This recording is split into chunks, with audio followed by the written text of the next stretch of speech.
Fala galerinha, professor Marcos Alvarenga na área. Mais uma aulinha pro teu Enem, pro teu vestibular, meu jovem gafanhoto. Para! Antes de mais nada, você vai lá no meu Instagram, Prof. Marcos Alvarenga. Por que, prof?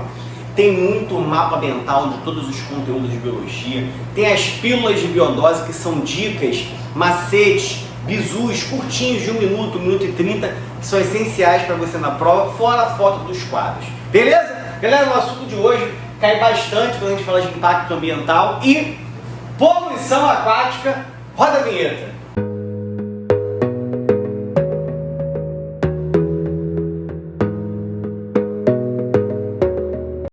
Fala galerinha, vamos que vamos, vem pra cá. Vem pra cá, meus jovens gamins. Prof, quando você fala de poluição aquática, qual é aquela que mais cai na prova? Essa daqui, galera. Eutrofização. E a eutrofização, ela é provocada pelo excesso, excesso de matéria orgânica e inorgânica na água. Então, esgoto, tanto industrial quanto doméstico, né? Quando a gente tem ali aquelas lagoas perto das lavouras, onde vai muito nitrato, fosfato para a água, então toda vez que o nosso esgoto, seja ele domiciliar ou industrial ou de lavouras, não importa, quando você tem excesso de matéria orgânica na água ou inorgânica, você tem uma proliferação exagerada das algas, que são microscópicas. Então olha só, eu vou botar para você ver aqui como é que vai ficar bonitinho, ó. O Titi vai desenhar para você aqui. Imagina que você tem um lago ou uma lagoa, certo? E aqui você tem uma redezinha de esgoto. E o esgoto cai aqui, ó. Aqui você tem a água, correto? E lembra que aqui você tem os vegetais. Você tem seres fotossintetizantes no fundo da lagoa, na coluna da lagoa, você tem animais ali. E aqui você tem algas microscópicas.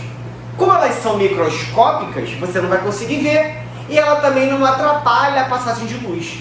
Porém, quando você joga matéria orgânica na água, matéria inorgânica em excesso na água, há uma proliferação exagerada das algas microscópicas.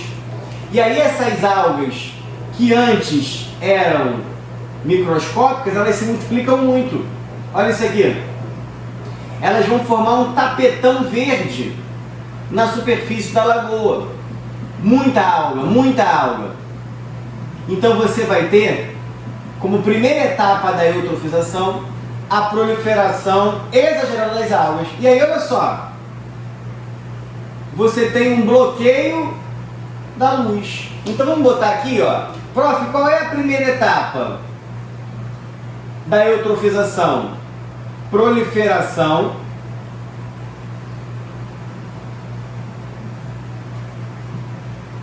das algas. Essa proliferação das algas, ela vai causar o bloqueio da luz, certo?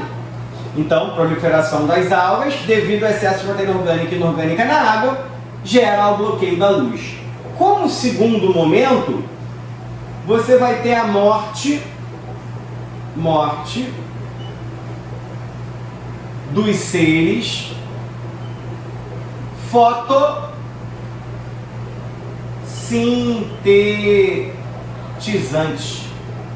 Ou seja, os seres que dependem da luz vão morrer, porque não vão conseguir fazer fotossíntese. E aí, esses seres fotossintetizantes, após sua morte, lembra, toda matéria orgânica morta sofre uma decomposição. Mas como eu ainda tenho muito oxigênio aqui, porque esses caras acabaram de morrer, eu vou ter uma decomposição aeróbia.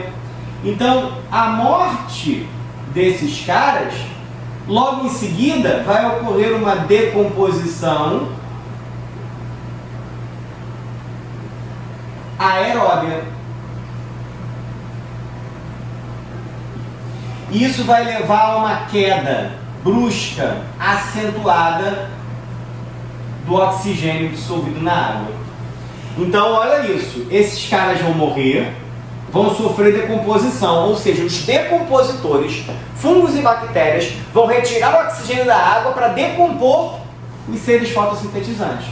E aí, se eu tenho uma queda brusca, eu vou ter como quarta etapa a morte de quem depende do oxigênio. Então eu vou ter a morte dos seres aeróbios, ou seja, bactérias aeróbias vão morrer, invertebrados, vertebrados, tudo que depende do oxigênio vai estar morrendo. Então, morte dos seres aeróbios. Se eles morrem, também vai ter que ter decomposição. Só que agora é uma decomposição sem oxigênio. É uma decomposição anaeróbia. Então aqui, ó, como quinto momento, a gente tem uma decomposição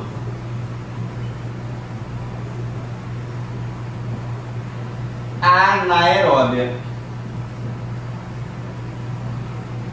E essa decomposição anaeróbia, ela vai liberar o sulfeto de hidrogênio, ou gás sulfeto, ou gás sulfídrico, tá? Que é aquele carinha, H2S, que tem cheiro de ovo podre. Quando você passa numa lagoa, né, e sente aquele cheiro, é porque ela está num estágio bem avançado de eutrofização. Então você tem que saber a ordem, já caiu na Unicamp, FUVEST, Unesp, Enem, UERJ, é para você. Beleza, meu editor? Joga aí uma imagem de uma lagoa eutrofizada. Olha essa imagem. Olha como é que fica toda verde a superfície. Beleza? É isso. Continua aqui contigo. Ó, depois eu vou falar de um que é uma relação ecológica desarmônica, que é a maré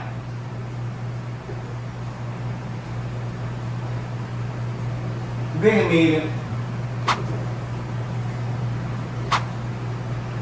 Ou seja, você também vai ter aqui o excesso de matéria orgânica e inorgânica na água. E aqui uma multiplicação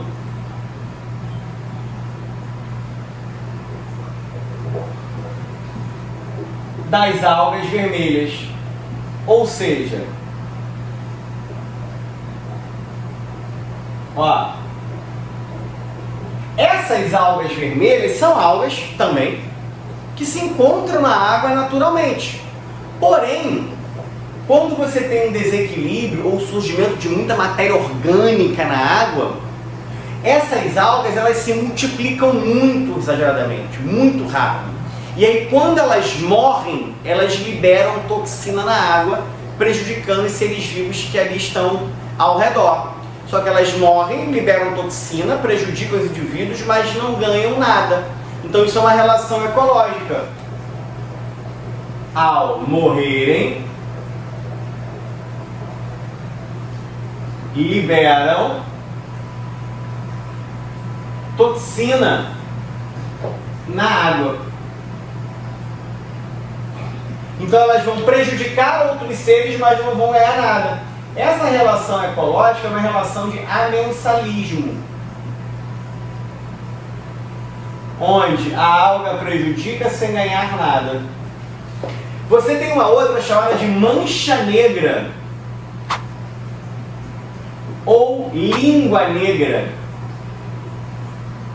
Nada mais é do que o derramamento de petróleo.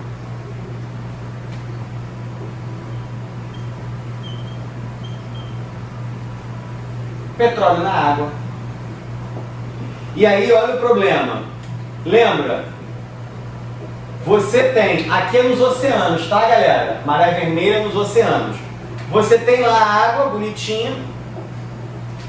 Aí você derrama petróleo.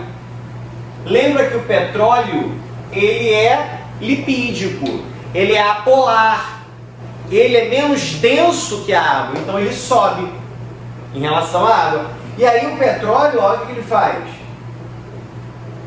Ele também bloqueia a luz, então ele vai prejudicar o fitoplâncton.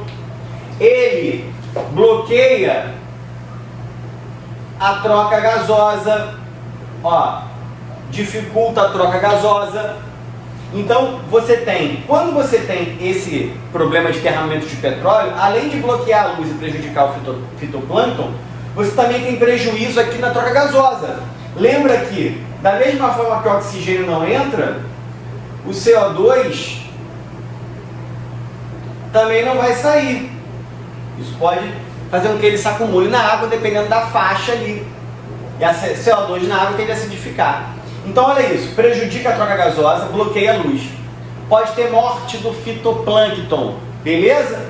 Mortezinha do fitoplâncton. Outro ponto direto são as aves. As aves, quando o óleo gruda na pena, quando o petróleo gruda na pena, a ave fica impossibilitada de mergulhar e de alçar voo, porque as penas vão ficar encharcadas. A ave tem dificuldade de controle de temperatura, porque a pena regula a temperatura. Tanto é que as aves aquáticas, quando elas são resgatadas com petróleo e os biólogos limpam a pena dela, ela não pode ser solta imediatamente.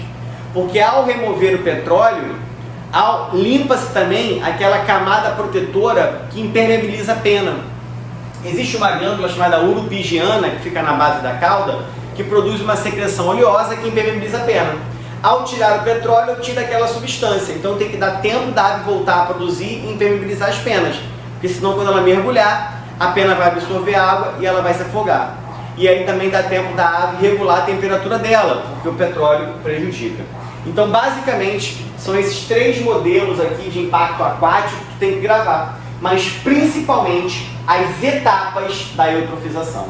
Beleza? Segue lá, ó, o nosso Instagram, Prof. Marcos Alvarenga. Deixa seu like no vídeo, compartilha, comenta pra gente entender se você está gostando. E vamos que vamos, ó. O nosso pacto do dedinho pro Enem, você não vai desistir. Vamos que vamos e fui!